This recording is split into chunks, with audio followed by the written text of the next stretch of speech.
And welcome back to another exciting Blender tutorial. This time we're going to be taking a look at our render settings as well as finishing off some of the final polish to make our scene really rock. Let's do it.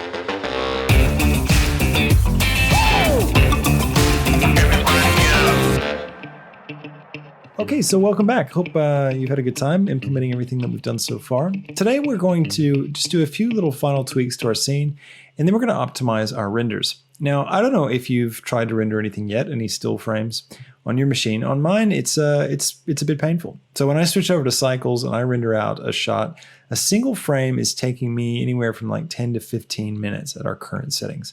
And that means that our final render is going to take forever to get out. The good news is we've found a way forward. So I've been able to get the render times down from about 15 minutes all the way to about 1.5 minutes to 2 minutes with the same settings. So we'll be diving into that, and I'll show you how we can get yours going faster as well. Okay, so to start off, there's just a few things I want to do to our scene. Just to kind of land it a little bit. I'm going to switch back over to cycles. I'm going to jump out of render mode. We're going to go to cycles. Okay. And then I'm going to turn everything on that we turned off last time. So let me get city base, make sure that our particle system is active. And I'm going to turn on our traffic. And I'm going to get both of our platforms. But I'm going to keep our hollow circle turned off for now, just so that we can keep a fast preview going in our render.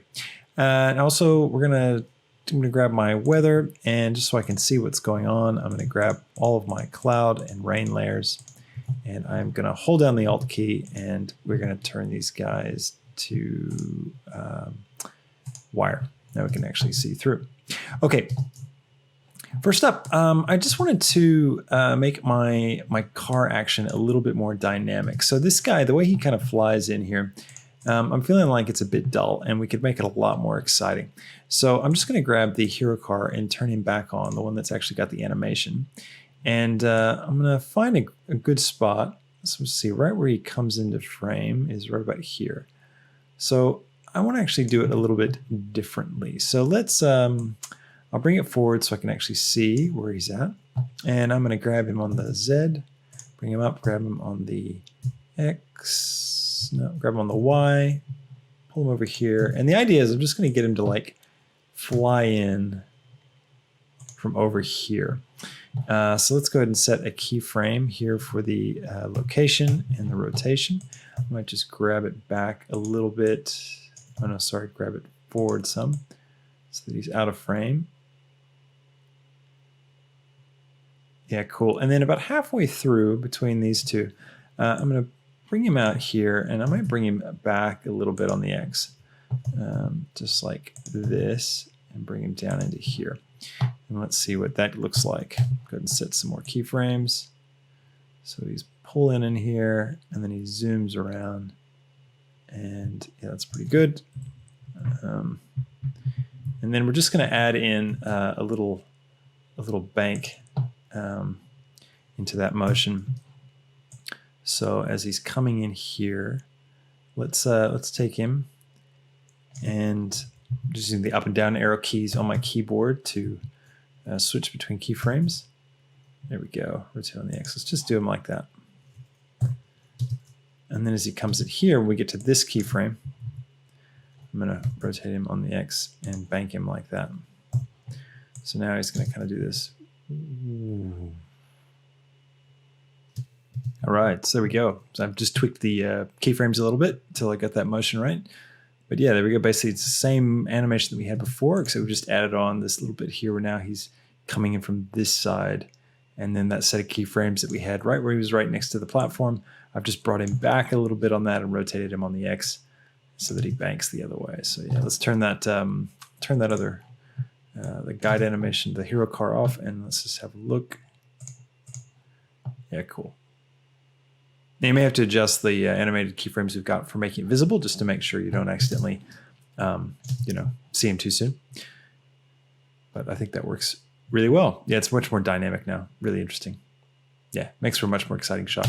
Okay, next thing I wanted to do to take it up a notch further, and also to kind of deal with one of the problems that's been bugging me from the very beginning, which is When we're in this final shot here, we can actually see the lights and stuff. We can see how small they are in comparison to this car. So one of the things I wanted to do to try and kind of hide the scale disparity between our car and the buildings themselves was actually to just animate the camera a little bit. So I'm going to get my camera and I'm going to go into my camera controls, and I'm going to, oh, by the way, I don't know if I've ever talked about this, if I've done this off camera or not, but I've got depth of field turned on, and I've got the platform set as the object to focus on.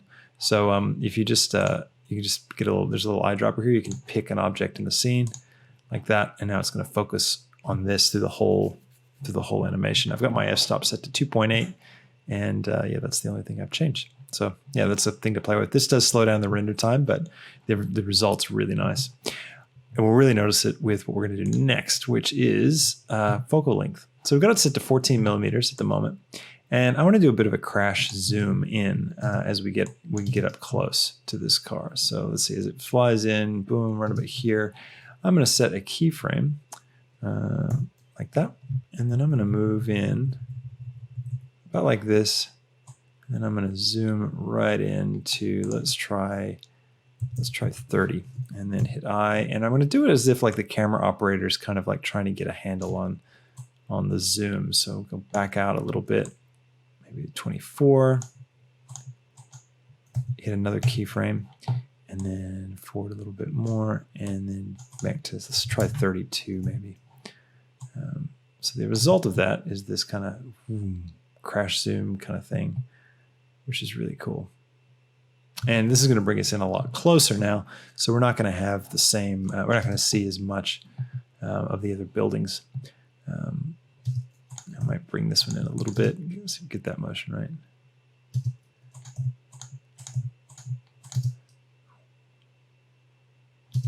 It's a little too extreme. I might bring this one in 24, 27. And this one, I think I'm going to come out a little bit. I'll come out to 30. Yeah, it looks nice. Also, I'm going to right click on my my hero car here, and I'm going to shade smooth before I forget to do that. And the other thing is I can take these background plate things, and I can duplicate one of these and just like scale it on the X and just kind of fill that space in. And that's sort of just as a safety to block out any of these buildings. I'm also going to make sure my in frame is 500, where we've got our particles going to. So yeah, that'll kind of cover us. Nice. Okay, so now if you have a look, if I switch to rendered view, with the, oh, we're still in Eevee. Switch to cycles, there we go.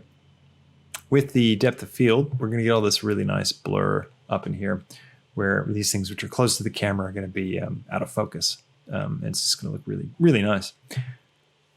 There you go, you can kind of see now how these are out of focus, and it's really accentuated as we've zoomed in. Okay, now the last thing we can do to add just a little bit more weight to our animation is to take our camera and just add a little bit of noise to its motion. And that's going to make it kind of marry in well with this whole crash zoom thing, almost like it's a camera that's being operated by a human being. Now to do that, we need to switch over to, from instead of the timeline, we want to go to the graph editor. And I'll just drag this up a little bit, give us some more room. And with our camera selected, you can drop it open, and I'm going to grab its object transforms. And we're just going to add in a few. So let's see, I'm going to go to Y location, and there's a little arrow over here. You can click that to pop this out. You can also hit it's the same as everywhere else. If you hit the N key, we'll start with the Y rotation. And you want to go to the modifiers tab here. We're going to add a modifier, and we're going to call it a noise modifier. I'll just zoom out a little bit. You can see it's created all this crazy noise. If I play the animation now, you can see the camera's just going absolutely nuts. So I'm just going to change a few of these values. So I'm going to increase the strength. I'll take it down first off. So we're going to bring that right down. And then I want to take I'll drag this out so we actually see what the labels are. The scale, that's right. So I'm going to bring the scale out just so that it's kind of visible. It just gives it this nice kind of wobble. And we're really going to notice it, I think, when we come into the landing here. Oh, no, that's all right. Oh, we didn't really notice it here at the start. That's no good. This looks fine. One thing you can do is you can ease it in or out. You can start it. We might do that with some of these other ones. Okay, cool. Let's try the Z location next. So I'm gonna add a modifier, same thing, noise. And with the Z, we're gonna make the strength 0.1 again, just to tone it right down. And with the scale, let's drag it right up. Let's do one more. Let's do the Y location. So it kind of goes a little bit back and forth. And that just kind of gives the camera a little bit of life. And we'll just make sure we don't have any crazy bumps or hitches. Yeah, that's all right. It looks good over here as well. Yeah, so just got this float now to it. And that's just really cool for any kind of handheld camera effect. You can use that in any kind of animation. Really easy, really quick, and it's just super effective. So now I want to give a big shout out to FM Peatland in the comments who pointed out probably the best method of all for speeding up this render. And it was something I hadn't even thought of yet. So I was really, really thankful that he posted that up for us. So what we're going to do is head over to our cloud layer. And for each of our cloud layers, we're going to turn off basically their visibility in the render for shadows and for basically everything except for the camera. So just like we were doing at the sky, remember that effect we're using with the sky, so the camera sees one thing and the scene sees another. We don't really need the glossy, the volume scatter, the shadow, the transmission, or the diffuse. So technically, the way we have it set up now, the clouds and the rain are affecting the color and the lighting in our scene a little bit, but it's very negligible. And the cost of that is so high that it's probably not worth keeping it in there.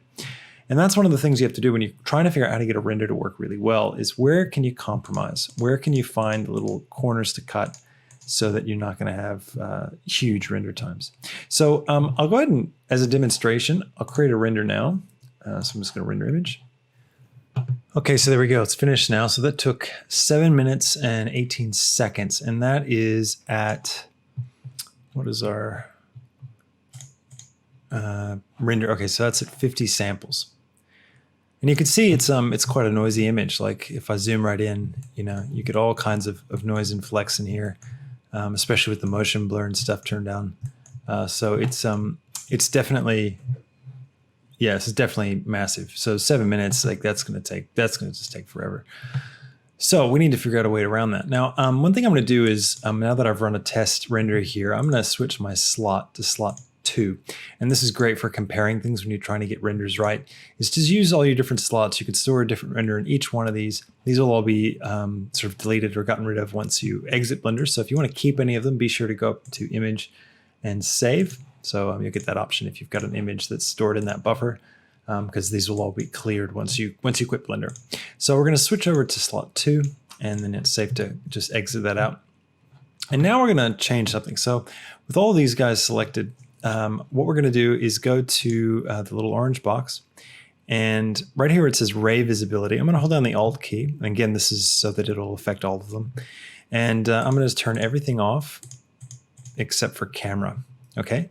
So now all of our cloud layers, our rain layers, the rain patch, everything is not being affected by anything in the scene, and they're not affecting anything in the scene except for the fact that the camera is able to see them. Okay. So now let's compare that. Okay, so that one's done now, and you can see that this time it only took 2 minutes and 15. So massive, massive difference. So down from 7, almost 8 minutes to 2 minutes and 15. That's yeah, that's huge. So there's actually a little bit more we can do to speed things up even further, and specifically with these materials. What we can do, I'm going to drag this out so that I've got access to my material shaders here, and we'll do it to the clouds first.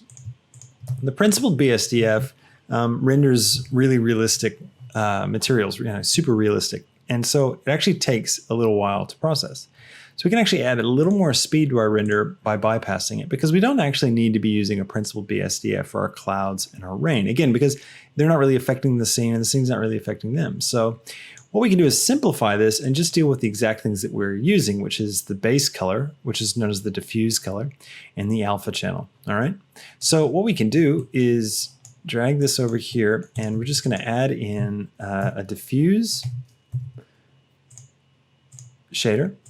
And then we're going to add in a let's see, let's see, we want to go with transparent BSDF shader. And now what we can do is we can pipe what we normally had our base color, we can pipe it straight into this diffuse, and then we can grab a mix shader, just like this, and we can grab our alpha and we can use that as the factor, okay, to then mix this in. And we need to take this transparent, and we can actually make it transparent. So right now it's opaque. I'm going to bring it down. The alpha, this is what that stands for. The A is for the alpha. So I'm going to bring that to 0. So now you can see it's completely transparent. And I'm going to plug this one into the top one and this one into the bottom one. Pretty sure that's what we want. And then I'm going to pop this one into the surface of the material output. And I'm going to delete that there. Okay. Okay, so now let's do the rain layer. So let's just grab these guys. We'll copy that, go to rain. And it's going to be a little bit different, the rain layer. Paste them in. We're going to need an emission shader as well. So let's go ahead and grab one of those. And we can go ahead and pipe in our color into the emission here and into the diffuse. I'm going to unplug the transparent shader. There we go. And then we want to combine these two. Just pop them in like that. I'll just pipe that all the way up to 1. So we're fully mixing both of these together. And now, once we've done that, then we want to mix in the transparent. So I'm going to grab another mix shader. And I'm pretty sure with this one, we need to flip the order. It may not matter, but it also may matter. We'll find out in a second. Plug that in. Bingo. There we go. Yeah, it worked. So it's just important that you do the transparent last, because if you do the transparent first and then the emission, you're going to be mixing in all this black back into things, and that's just not going to work. So if you want to keep that transparency, you got to do this one last. All right, cool. So rain patch is our last one. So let's just grab these and put that into rain patch. Okay, great. So now I'm going to switch to the image editor, and slot 3, we can re-render over this one. So let's hit render image, and let's see what kind of time saving we get for changing all those. Okay, so that one's finished. You can see it's clocked in at 2 minutes and 4 seconds. So we're just shaving time off, about 10 seconds off of that. So, it may not seem like a lot, but when you, multiply that over 500 frames, it's actually pretty decent. Now one thing you'll notice is that the brightness of our rain, so the emission of our rain, has really tapered off, mostly because our rain is no longer receiving all of the specular that it was receiving from the lights in this scene. So that may not be a trade-off that we want, but we can compensate. Switch to slot 4 if we increase the emission of that shader itself. We'll just kind of brighten it up a little bit. One thing I wanted to do earlier was actually just to take this and duplicate it up and color for our main rain, and I'm just going to brighten it up, something like that. And then for emission, I'm going to bring it in, and that'll help brighten it up. Then I'll change the color to the blue as well and brighten it up. See what that looks like. Okay, so that's what this is what we were looking at before. So it was pretty much fully gone, and now just by brightening things up a bit, we're getting a bit more of that rain in. It doesn't look quite right yet, but you can see you just need to tweak it. Also, our times come down to 1 minute 48. So yeah, that's cool. And I'm not sure why that got quicker, but whatever. So that's I think this is gonna suit us really well. Oh, I forgot to bring this color in. That's what I was doing. That was supposed to be different. Yeah, I think this is a good setting. You can really see the rain in patches. It doesn't look too overwhelming, and it just kind of sits in the scene nicely. So yeah, got there. All right, cool. So now that we've sped things up with our shaders, we can start doing some tweaks to our actual settings over here. So I'm going to get rid of this, and I'll just back this out so we can see our view. And let's start looking at our samples. So actually, we don't need to have it rendering there. I'm going to keep it set to 50s. Now I've done some tests kind of off camera just to kind of find a good place for it. And 50s actually, I think, working pretty well for us. I've also played around with changing the values here for our max bounces and stuff. But to be honest, it's just not really speeding us up much. Even dropping this down, the total down. This is how many bounces the rays are going to make in the scene. And this does impact your render time. But going lower than this is sort of, I don't know, it's not really going to, it's diminishing returns. Our big win was changing these guys the way they behaved. Now, one thing we want to do is change our clamping values. So when you use clamping values, it's a really great way to kind of get rid of those fireflies, those little things that pop out, little white pinpricks and stuff that we get. So if I switch to render view here, clamping, basically what it does is it cuts off any value over a certain point. So if you keep it to 0, it'll let it go infinitely high. We've got ours set to 10 at the moment for indirect light, which is pretty good, but I'm going to bring that down to 2. And what you'll notice is we'll lose a lot of the bright whites that we had across all of our buildings. And it's just clamping everything that's going into those really high values. Now I'm going to set my direct light to 5, I think. It won't have as big of a visual difference. That's more just as a safety to make sure we don't get any specific really big pings off of anything at any point. And that'll just help clean up our image in general. Now, another thing I want to do is in the advanced tabbing, I want to set the seed here. I want to click on use animated. Oh, wait, no, I don't. I want to make sure that under the advanced setting, animated seed is turned off. If you don't know what this is, don't worry about it too much. It's basically the noise pattern that Cycles is using for its render. So if this is set to 0 and this is turned off, or if this is set to any number, as long as this is turned off, it's going to be the same pattern for the whole thing. So it's going to be like, specks of dirt on a plane of glass or on a camera lens. The dirt's not moving, it's staying still, and we just continue to see the scene through it. If you click this button, it's going to animate that seed so that every frame is going to have a different grain pattern. And that can look like film grain, which can be quite nice. But in our particular circumstance, we're going to be using the denoiser to really help clean up our image even further. And the denoiser is just works a lot better if this is not turned on, if this is just left alone. Okay. So let's go ahead and get the denoiser happening and get some of our compositing stuff set up. So I'm going to open up my window again here. I'll go back to solid view and I'll switch to the compositor. Okay. Now we probably don't need to see much of anything of that right now. First thing with the compositor is we're going to click on use nodes, and that's going to enable our compositing nodes. Now, one thing that's a little confusing right off the bat, I'll get it out of the way. When you're creating a scene and you're doing your final render stuff and your render layers and all that jazz, the bit here that's piped into the composite, which is what you'll automatically see, this is basically piping into this bit here, the output of your render settings over here. Okay, so whatever you set here is what this one's going to be doing. Now you can also create more file outputs, and we will, because we're going to have different layers, and we're going to send those to different places. But just keep remembering that this one right here corresponds with what's right here. Okay, I'm going to go ahead and just do 2 forward slashes for our output directory, and that's going to save these rendered images directly in the directory that our project file is saved in. And then, okay, so then let's go ahead and get our denoising set up. So if we go over here into our render layers tab, and I'm going to click this box here, denoising data, and we're instantly get these new outputs right here from our render layers. Now we're going to create a new node. This is going to be called denoise.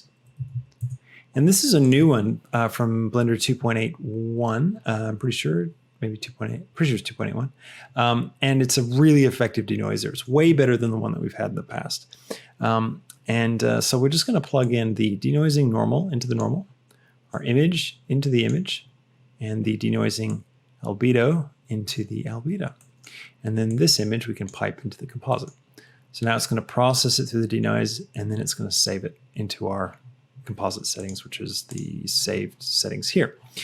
We're also going to put our color depth up to 16. That's going to give us more color depth when if we want to do any grading or compositing later. Yeah, so that's going to help clean the image up even further. So now I'm going to show you what that looks like. So I'll switch back to my image editor, go back to render result, and I'm going to switch from slot 4 to slot 5, and let's hit render. Okay, there we go. So now we're done. Now it's added a little bit of time onto our render because it has to process each frame through that compositor node. But you can see the massive difference that it's made.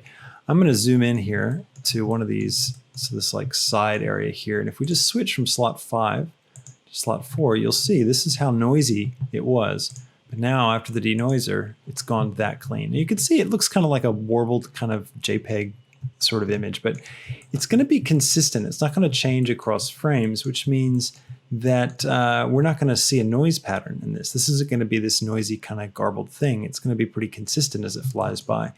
So it's not going to be noticeable. Some of these areas, like these bright patches, are probably going to create a bit of noise, but it's going to be really, really negligible. So, like over here is a great example of how clean that looks.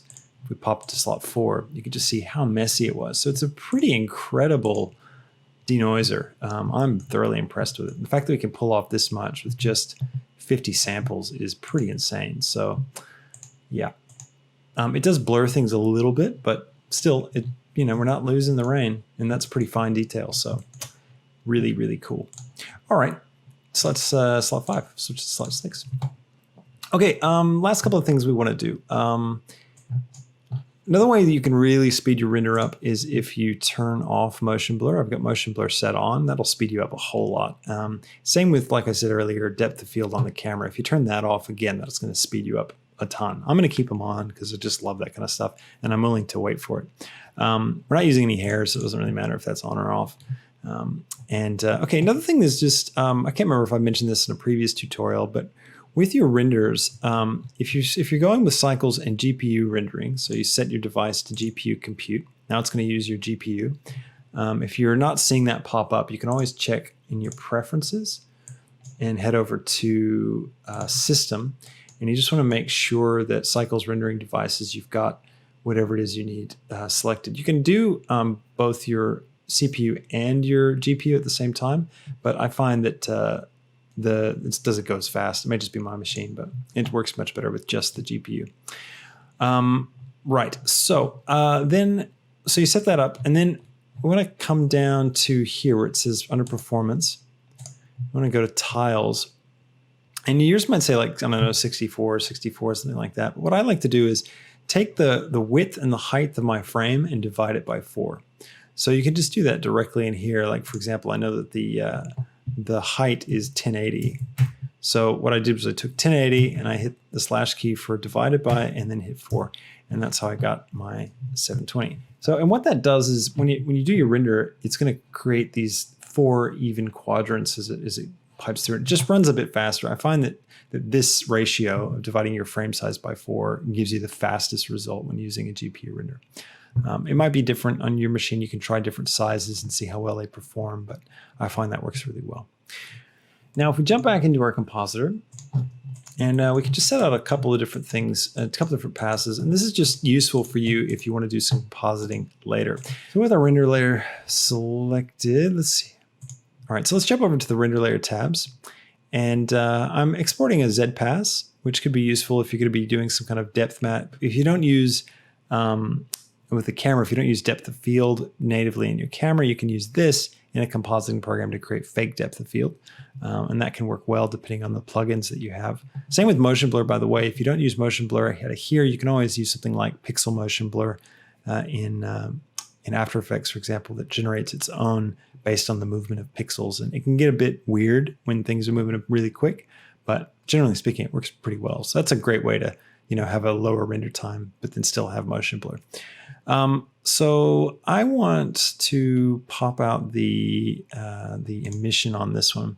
And what that means is it's going to give me everything that's emissive in our scene. And I can show you that as well. We have this whole setup.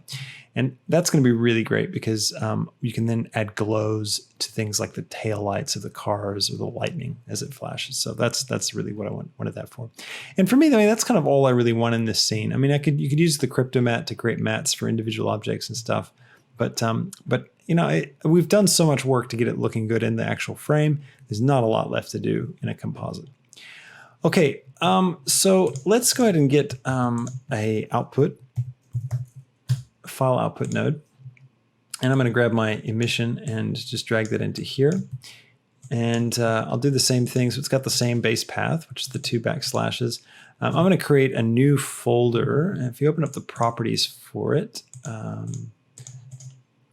here we go. So you select the node, open up the properties.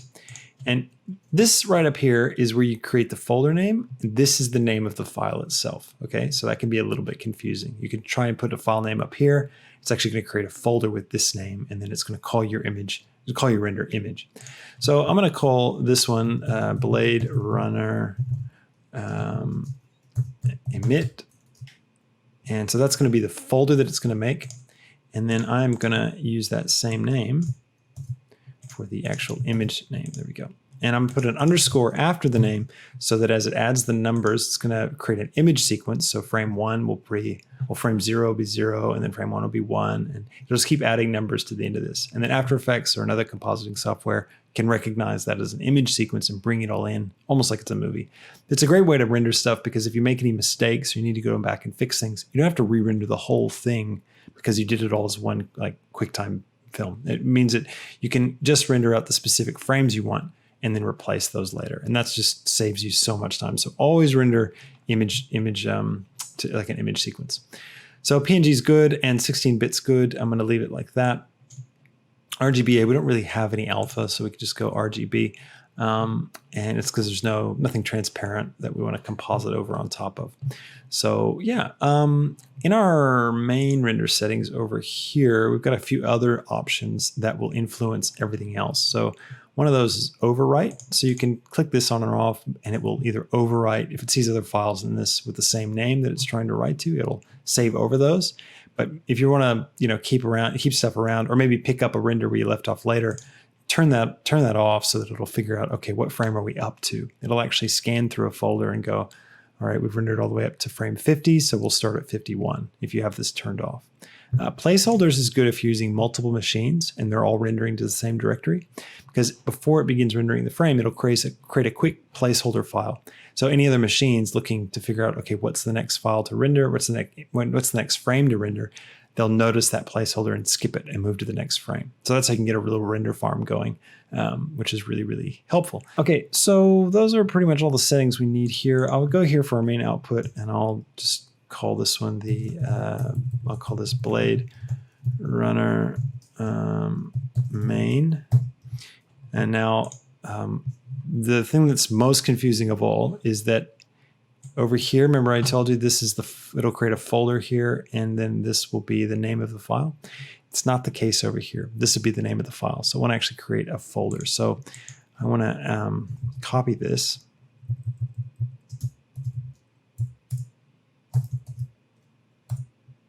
And then we'll do that. So now we've got a folder name that it's going to create, and then it's got the actual name of the file.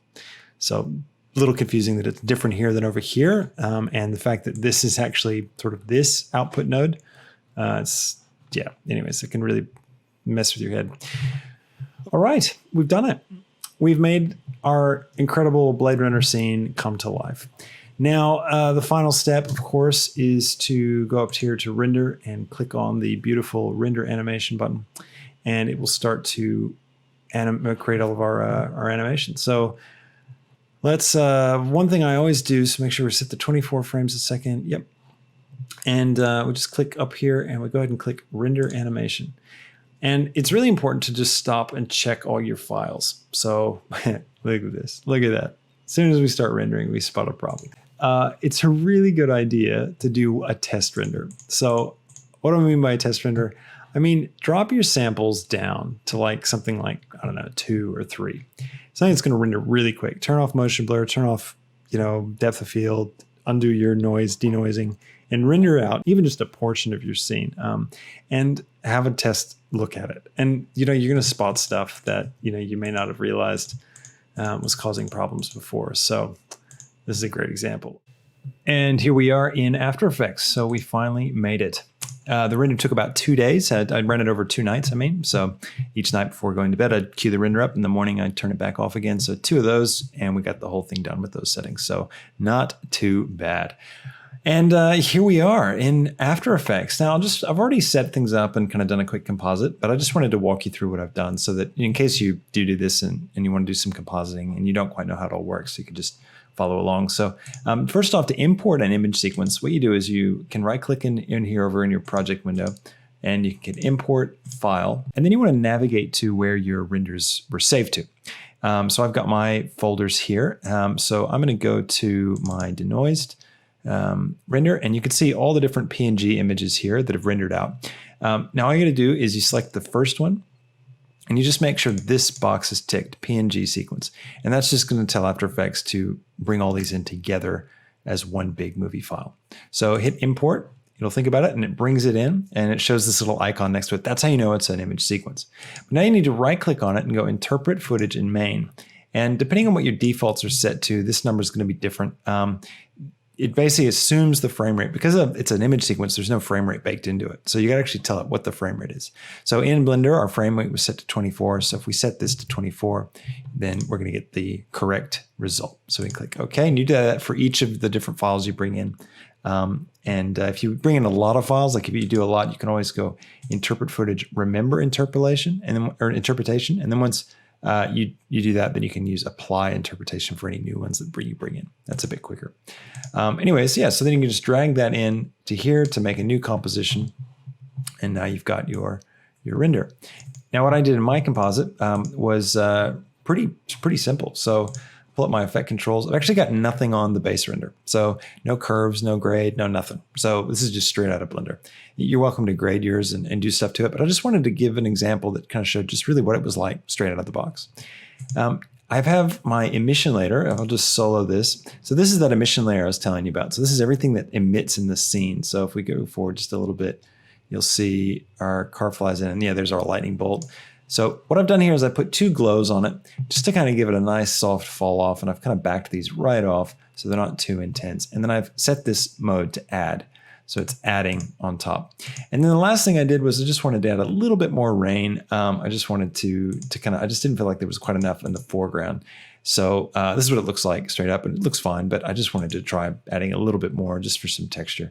So I just used the CC rainfall effect, and my settings I've just played around with till I got something that looked about right. So they're very straightforward in how it works. And then I've added that in as well, and I've backed off the opacity to about 50%. So, it's not too strong. And that's it. That's all I've done. And we've completed it. We finally made our Blade Runner scene after all this work, 9 episodes. Here we are at the end, and I'm really excited to show you the final result. So get your popcorn, sit back, and let's dim the lights. Here we go.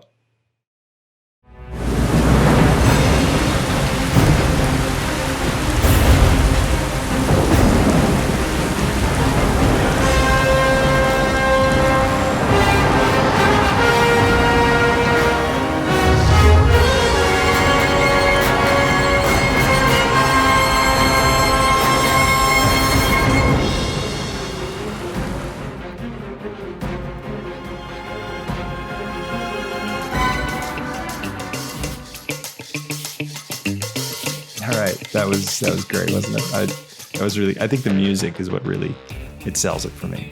It's the sound effects, the music. In fact, we should have done a whole tutorial on the soundscape alone, I mean, seriously. But anyways, yeah, I'm really happy with the result. I hope you are too. We've worked really hard to get to this point, and we've learned a lot along the way. So it's been an amazing journey.